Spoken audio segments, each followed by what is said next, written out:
Okay, so we're up to chapter 16, verse 1. Vayisu me'elim. They traveled from Elim, Vayavo kol adat b'nei Yisrael midbar Sin. And all of the congregation of Israel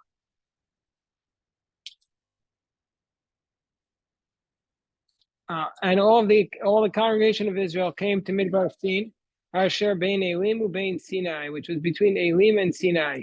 B'chamisha asar yom hachodesh hasheni, in the 15th day of the second month, let's say Tam Eretz Mitzrayim. So basically, we did this verse yesterday. So now we're up to verse 2. Vayilonu kol adas b'nei Yisrael al Moshe al Aaron b'midbar, and all the congregation of Israel complained to Moshe and Aaron in the wilderness.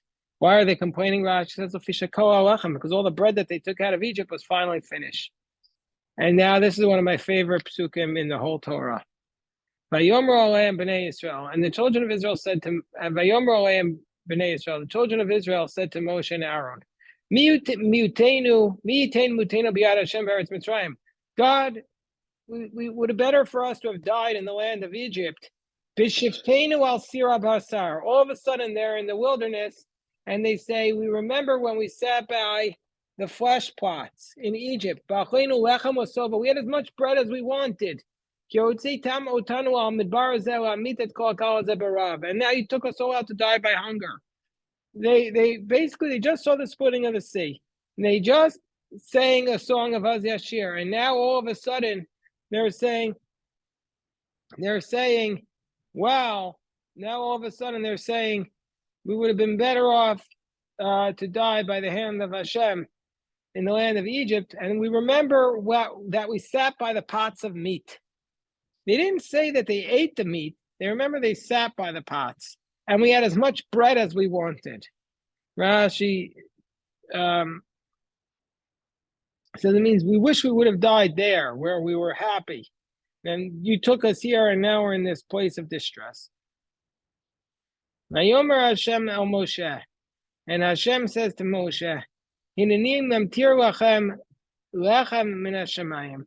Behold, I will bring out for you. Hold on 1 second. He says, Behold, I will rain down for you bread from the heavens. And the whole people will go out and collect it every day. And so that this will be a test, whether or not you will follow my path or not. So Rashi says, I will give you every single day the bread.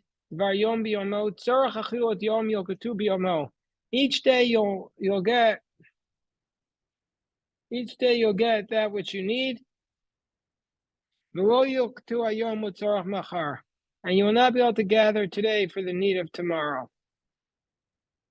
So that I may test him, whether he will follow my Torah. If they will keep the commandments that hinge upon the Torah, should not leave over. So how is this a test? How is the man a test? It says, I'm going to give you man every day from heaven. How is that a test? What's the answer? According to Rashi, what's the answer? How is it a test? Rashi says that the test is there are certain laws related to the man. One, you're not allowed to collect more than you need for that day, or they can't leave anything over from it. And also, they're not allowed to go collect it on Shabbos. So they have to follow those two main things. They can't leave over anything. And number two, they can't go collect it on Shabbos. That's how it's a test. Others say that the test is, this is not Rashi, but I heard this from Rabbi, I don't know exactly who I heard this from. I don't want to quote it accidentally in the wrong person's name. But the others say that the test was, are you still able to serve Hashem when everything that you need is provided for? When you don't need a thing, Every day God gives you the bread. Will you still serve Hashem? This is the test of having everything you need. So that's what others say. Okay, hold on. Yes, sir. Jerry. Yes. If you can't gather more than each day's worth of food, when Saturday comes, you cannot go out and gather it. So on Friday, you really have to collect 2 days worth of food, Friday and Saturday. Well, that's the next verse. Then that's the next pasuk in the Torah, that on Friday you go out and collect double. That's why we have on Friday night Lechem Mishneh. The Torah tells us that. The Torah is aware of that problem, Jerry. The Torah is aware and anticipates your question. Thank you. No, thank you. Okay, so the next verse says as follows. V'haya b'yom hashishi, and it will be on the sixth day, as Jerry pointed out. Ve'chinu et asher yaviu, and they will prepare that which they bring.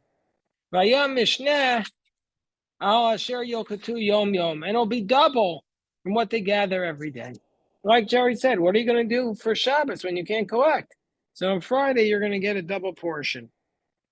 Friday, you'll get a double portion. Rashi says, v'yom mishneh, v'yom u'v'amacharat, for that day and for the next day.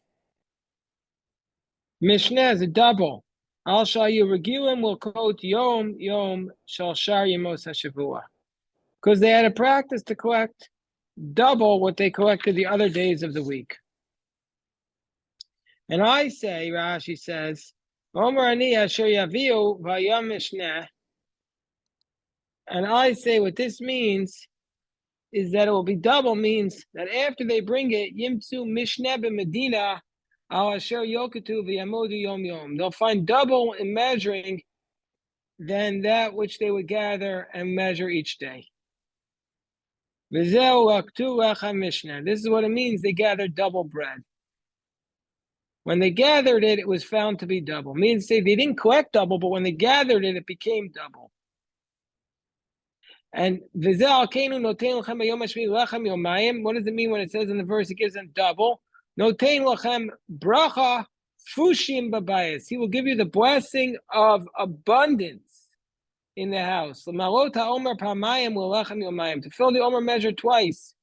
So basically he's going to give you the same amount, but it'll become an abundance. You collect the same thing, but it'll be abundant. Now, I saw Jerry raising his hand. Jerry, are you still raising your hand? No, it was an error. I'm sorry. Okay. That's quite all right. Quite all right. Okay, so now we go on. So the next verse states, Vayomer Moshe Aaron al Kol Bnei Yisrael Erev, come the evening, Vidatem, and you will know Ki Hashem Hotzi Etchem Me'eretz Mitzrayim, that God led you out from the land of Egypt. What's the evening? Rashi says, Kamo Erev, V'yadatem Ki Hashem Hotzi Etchem. Did they really forget? Did they really forget that Hashem is the one who led them out? How could they have forgotten so soon? That's what it says. The word yada is intimate knowledge. Like, What did you say, Aviva? Well, it's a good question, because when the Mishkan would be built on Shabbat, they would have sacrifices, but they didn't have the sacrifices yet. So I'm not sure what their Shabbat looked like, but at least they had a double portion. So they had everybody gathered around for the meal.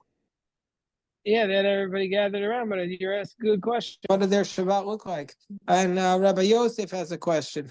I just wanted to say that this idea of the knowledge that Hashem took us out is because they said, we wish we died in Egypt. And Moshe is saying, no, Hashem took you out of Egypt. Don't forget. You're right. They couldn't have forgotten so quickly. It's only a month later, but I'm just saying that he was responding to their complaint. I don't know. This is what Rashi says. Vidatem ki Hashem hotzi etchem me'eretz Mitzrayim. Lefi shemartem lanu, because you said to us, ki hotzeitem otanu, you accused us of taking you out. But they do. We're not the ones who did it. I'll prove to you that Hashem did it. He will cause the pheasants to fly over you. So that'll be the sign that Hashem did it.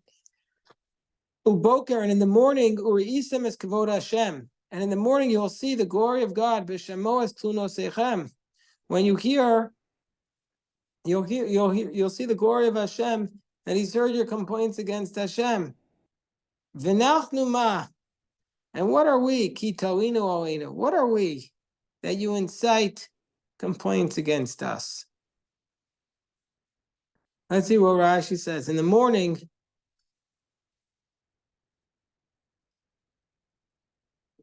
Rashi says, Lo al kavod shenemar v'nei kvod Hashem nerabanan. This wasn't said about the glory of God, which says the glory of Hashem was visible.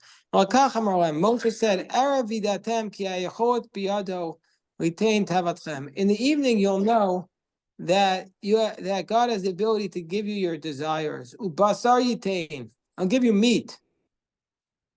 He won't give it to you graciously. Because you asked for it improperly. And from a full stomach. And the bread which you requested for a legitimate need, and the bread which you requested from a full stomach. So basically, the problem is the meat you asked for improperly because your stomach was full from the bread. So you didn't need the meat. So therefore, it was a sign that you were like a piggish. But the bread you need, so at the meat at night, you're going to see that Hashem was upset with you. But in the manna in the morning, you'll see it was the glory of God. So you read I'll bring it down to you with love. I'll bring it down to you in the morning where you could prepare it. Vital milamala, vital milamata. And there'll be dew above and dew below, like it was placed in a box. Yes, hold on 1 second. Jerry, yes. Yes, Rashi says that that God is saying to them, look, you have cattle. Why are you belly aching? Not cattle. Is he saying that you have cattle? He's saying not that you have cattle, you have bread. You don't need the meat. That's right. But it says here, I think it says you have, I'm sorry. In the English translation, it says in parentheses, you really have meat, for you have an abundance of cattle. Now I don't know whether that's I don't know. That's not a Rashi? Is that Rashi or not? Let me look. Right here, Rabbi. No, that's not in Rashi. I don't know who translated that. Okay. Maybe they got one of the commentaries to translate that, but it's not in the Rashi. Okay. It's not. Wow, that's unauthorized. I'm disappointed. We have to tell the people from Safaria, unauthorized. Probably it reflects like one of the commentaries on Rashi, but that's actually not what Rashi says. Yeah, because they're traveling in the Sinai desert, and there ain't no grass for the for thousands of cattle to eat. Yeah.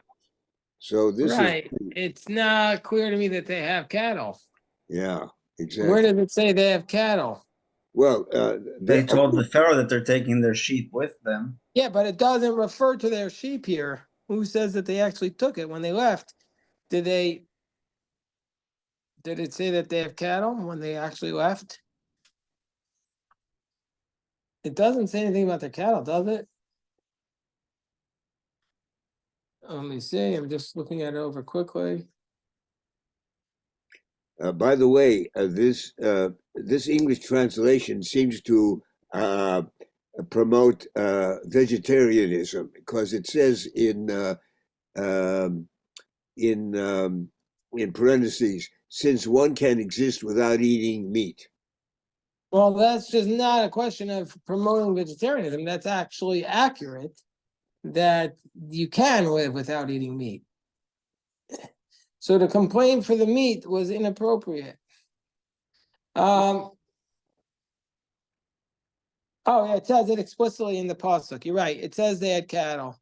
That's right. It says the children of Israel traveled from Ramses. This goes back to chapter 12. 600 men.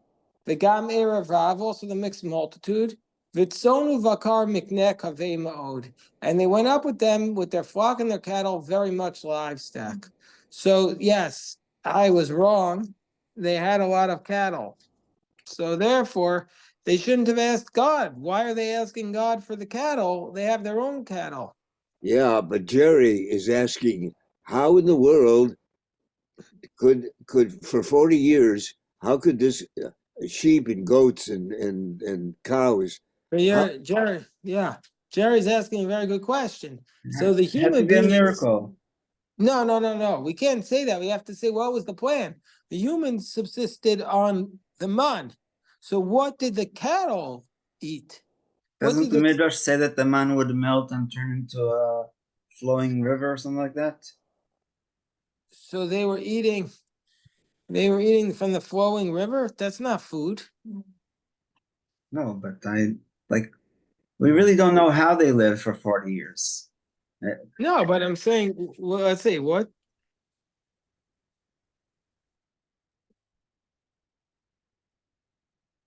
It says they have a lot of cattle.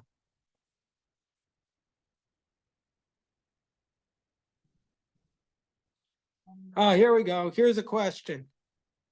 They asked this question.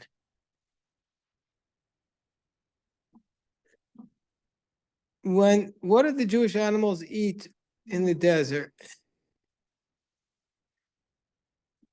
The Yalka Ruveni says that the layer of dew would bring forth vegetables for the animals. And this is from the students of Rabbi Yehuda Chassid.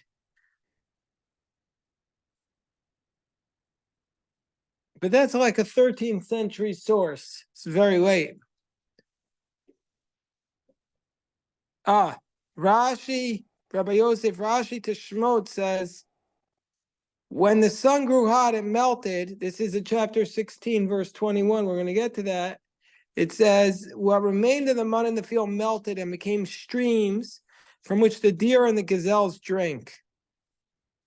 And then the nations of the world would hunt some of these animals and taste in them the flavor of man. So it's just as there that this deer and the gazelles drank it, but maybe the sheep and the cattle too. Well, when you traveled to Saudi Arabia recently, Right, so that's the third answer. That Moshe Rabbeinu, when it said he took his sheep into the Midbar after Mount Sinai. So that shows that was a good place to graze. So the Midbar is not the desert, it's the wilderness. Hilta de Rabbi Ishmael is pretty early. That's 2nd century, right? Yeah. Let's just see for a moment here.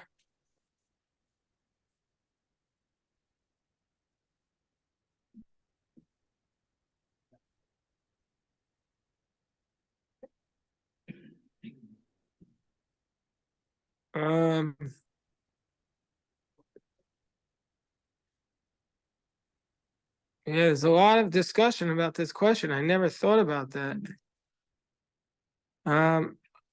Okay, so the answer is elusive, but it's very much discussed. Okay, very good question, Jerry. Very good question. Excellent, Jerry. Thank you for illuminating us as usual. you're welcome. Okay, so now the next verse states, V'nachnuma, what are we? Kitalinu aleinu. Are you raising your voice against us? Shetarimu aleinu et hakol, et b'nechem u'neshechem v'notechem ve'erev rav. You're raising your voice against us, your sons, your wives, your children, a mixed multitude. Val karchi, Ani zakuk faresh talinu b'lashon tafilu. Okay. All right. Vayomer Moshe next pasuk. B'teit Hashem lachem ba'erev basar lachol v'lechem b'boker l'spoa. Everything okay? So he says. So Moshe says, when Hashem gives you in the evening meat to eat and bread in the morning to be satisfied, b'shmo Hashem etlunatchem asher tem alinu olav. Nachnu ma lo olenu tlunatzchem ki Hashem. Says, okay, don't worry about it. In the evening, God will give you meat, and in the morning bread to be satisfied. When Hashem hears your complaints, you're complaining about Him. And what are we? Not upon us are your complaints, but against Hashem. Rashi says, "Basar le'achol v'lo l'spo," not to be satisfied. Limda Torah derech haretz she'ein ochem basar l'sova. The Torah teaches us that you shouldn't eat meat to the point of satiety. Means say you should stop a little bit before you're fully satisfied. Now, why did Hashem give them bread in the morning and the meat in the evening? Maro or lechem baboker lechem baboker basa ba'erev fisha lechem shaluka olgain. Because so Rashi says it explicitly what the previous Rashi interpolated in the translation. Here Rashi says it explicitly. Because the bread they asked for improperly, the meat they shouldn't have asked for. They had a lot of cattle. And they didn't need the meat. Therefore, he gave them the meat at an inconvenient time. So that's the answer. Jerry, that answers your question. Straight from the Rashi, but I guess, I don't know, before when we were looking at the Rashi, was it this Rashi or the earlier Rashi? So Rashi, the translation of the earlier Rashi assumes this explanation of the Rashi. All right, we'll stop here to daven Mincha. A big shkoyach to everybody.